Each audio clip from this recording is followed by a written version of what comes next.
Bonjour, c'est Michael Chénaud. Je voulais vous présenter ce magnifique objet de Tejo Rémy, réalisé par Fondax et Prototype Concept. Ceci est un valet de chambre qui s'appelle Dressit. Il est en frêne, en chêne et en fonte. C'est une édition de 8 exemplaires de la Galerie Mika. C'est un travail technique. Il y a une notion d'assemblage entre le montant et la traverse.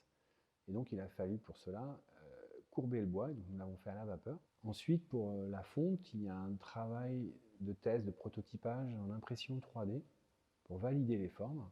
Ensuite, c'est un schéma classique du travail de la fonte.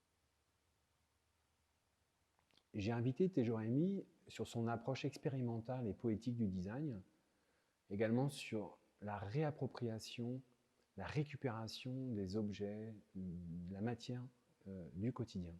Dans les années 90, il a mené une recherche, un travail en contestation sur une société de consommation et le design des années 80.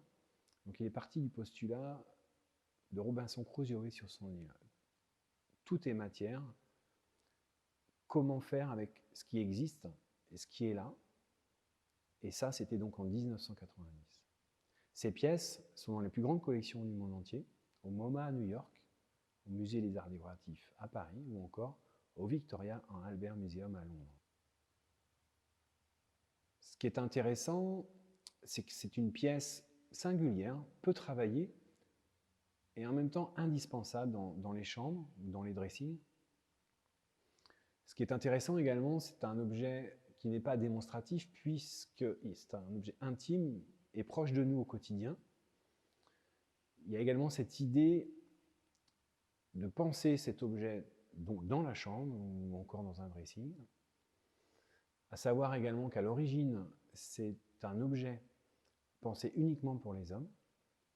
Et donc ces observations, ces questionnements, je l'ai voulu les confronter à Tejo Rémy en lui posant la question si c'était pertinent pour lui de penser un valet de chambre.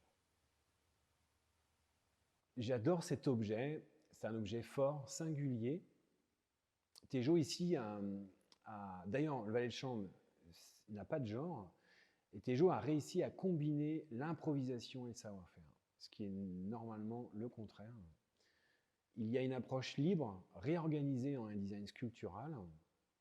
Tejo s'est réapproprié les objets du quotidien pour nous emmener vers d'autres horizons.